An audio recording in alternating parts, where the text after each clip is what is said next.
நாள் என் மாமியை விட்டு நடக்க சண்டை கதையை சொல்லிக்கிட்டு இருந்தேன். இப்போ என்னோடய கதை என்னன்றதை நான் உங்களுக்கு சொல்கிறேன். நான் வந்து எப்படி என்னோடய கதையை நிறைய பேர் கேட்டுருக்க மாட்டேங்க. நான் முதல்ல வீடியோ போட்டிருக்கப்ப நிறைய ஆளுகள் பார்க்கல, இப்போ நிறைய பேர் பார்க்குறீங்க. அதனால் நான் எப்படி அப்படின்றத உங்களுக்கு சொல்கிறேன், கேளுங்க நல்லா. நான் வந்து ஒரு ஹாஸ்டலில் என்னை போய் ஹாஸ்டலில் சேர்த்து விட்டாங்க. எங்கள் வீட்டில் என்ன குடும்ப கஷ்டன்றதை நான் சொல்லியிருக்கேன். அதனால் என்னை ஒரு 5 வயசு இருக்குல்ல ஹாஸ்டலில் சேர்த்து விட்டாங்க. ஹாஸ்டல்ன்றது வந்து ரொம்ப கஷ்டமான சூழ்நிலைங்க. ஹாஸ்டலில் வந்து நம்ம தனிமையில் வாழ்கிறது வந்து ரொம்ப சங்கட்டம். நம்மளுக்கு தலை சிவ தெரியாது, நம்மளுக்கு துணிமணியெல்லாம் துவைச்சிக்க தெரியாது, எதுவுமே தெரியாத அறியாத வயசு. அப்பா அம்மாவோட அரவணைப்பில் இருக்கிற அந்த வயசில் கொண்டு போய் ஹாஸ்டலில் விடுறது பெரிய பெரிய கொடுமை. ஆனால் அந்த வயசில் நான் போய் ஹாஸ்டலில் போய் படித்தேன். ஹாஸ்டலில் போய் படிச்சுட்டு இருக்கையில் அப்போ படிப்பு வசதின்றது ரொம்ப அரிது, ரொம்ப அரிதாகத்தான் அந்த காலகட்டங்களில் இருந்துச்சு என்னோடய 5 வயசு. அப்போ போய் ஹாஸ்டலில் படிச்சுட்டு இருக்கிறப்ப வாரத்தில் ஒரு முறை வந்து வாரத்துக்கு ஒரு முறை வந்து பெற்றவங்க வந்து நம்மளை பார்க்க வரலாம். அப்படியே மாதத்தில் 2 தடவை தான் வரணும். 2 வாரத்துக்கு ஒரு வாரம் வந்துட்டு அடுத்த வாரம் வரக்கூடாது, அவங்களே கண்ட்ரோல் பண்ணிடுவாங்க. வந்தாலும் நம்ம பேரண்ட்ஸை பார்க்க விட மாட்டாங்க. அப்படியே தீமட்டத்தை மட்டும் வாங்கி நம்ம கையில் கொடுத்துட்டு பேரண்ட்டை பார்க்க விடாமல் அனுப்பி விட்ருவாங்க.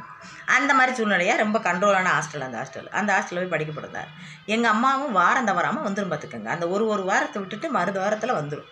ஆனால் அந்த வாரங்களில் கொஞ்சம் நாளாகவே எங்கள் அம்மா வர்றதை ஸ்டாப் பண்ணிடுச்சு. 1 மாதம் ஆச்சு, 2 மாதம் ஆச்சு, 3 மாதம் ஆச்சு, வரவே இல்லை பார்த்துக்குங்க. பெற்றவங்க வரலைன்னா சோப்புக்கு இதுக்கெல்லாம் ரொம்ப கஷ்டமாகி போயிருங்க. பக்கத்தில் இருக்கிறவங்களாம் தீமட தும்பாக எச்சி ஒழுக பார்த்துட்டு ஐயோ நம்மளுக்கு அம்மா இல்லையே, நம்மளுக்கு திங்கிறாங்களே, எல்லோரும் திங்கிறாங்களேன்னு யோசிப்பீங்க. ரொம்ப கஷ்டமாகவும் இருக்கும். எதுக்கு வரல நம்ம அம்மான்றதும் எனக்கு ஒரு மனநிலையாகவே இருந்துச்சு பார்த்துக்கங்க. எனக்கு இப்போ சோப்பு பவுடர்லாம் தீர்ந்து போச்சு. அப்புறமா டீச்சர் மாதிரிலாம் காசை கலெக்ட் பண்ணி எனக்கு வாங்கி கொடுத்தாங்க.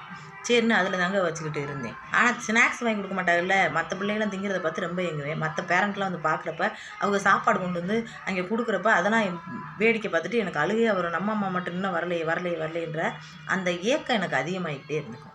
அப்புறம் ஒரு நாள் சென்றுச்சு, ஒரு 6 மாதம் சென்றுச்சு. 6 மாதம் செல்லவும் எங்கள் அம்மா வரல. ஒரு 6 மாதம் செல்லவும் என்னை பேரை சொல்லி கூப்பிட்டாங்க. உங்களுக்கு உங்கள் பேரண்ட் வந்திருக்காங்கன்ட்டு. நான் ஓடினேன். ஓடி போய் எங்கள் அம்மா பார்த்துட்டு இது எங்கள் அம்மா இல்லை அப்படின்னு சொல்லிட்டு விரண்டு ஓடி வந்துட்டேங்க. எதனால் அப்படி ஓடி வந்தேன் தெரியுமா? எங்கள் அம்மாவோட சூழ்நிலையே மாறி இருந்துச்சு. எங்கள் அம்மாவோட மண்டையெல்லாம் இங்கே வெட்டுக்காயமாகி இங்கெல்லாம் இதுலேருந்து இது வரைக்கும் தையல் போட்டிருந்தாங்க. எங்கள் அம்மா நொண்டி நடந்துச்சு. நொண்டியான அம்மா எனக்கு கிடையாது, எனக்கு நல்ல அம்மா இது எங்கள் அம்மா இல்லைன்னு நான் அழுதுகிட்டு ஓடிட்டேன். அதுக்கப்புறம் எங்கள் அம்மா என்னை ஓடி அதை கட்டி பிடிச்சிட்டு நான் தாத்தேன்னு சொல்லி அழுதுச்சு. முகமே மாறி போயிருந்துச்சு. காரணம் என்னன்றதை அது சொல்லிச்சு. அதாவது பாத்திரம் விளக்கிட்டு இருக்கையில் அந்த வீட்டுக்கு முன்ன பாத்திரம் விளக்கிட்டு இருக்கையில் இடி எங்கேயோ விழுக, அந்த இடியோட அந்த இதில் வந்து வீட்டோட அந்த மின் ஸ்லாப் வந்து இடிஞ்சு தலையில் விழுந்துருச்சு. அதனால் ஹாஸ்பிட்டலில் தலை 2ஆகவே அப்படியே பொழந்துருச்சு. அதுக்கப்புறம் ஹாஸ்பிட்டலில் 6-7 மாதமாக இருந்து அதை தையலை தைச்சு நான் வந்தேன் அப்படின்னு சொல்லிச்சு. தாய் இல்லாத ஒரு சூழ்நிலையை அன்னைக்கு நான் உணர்ந்தேன்.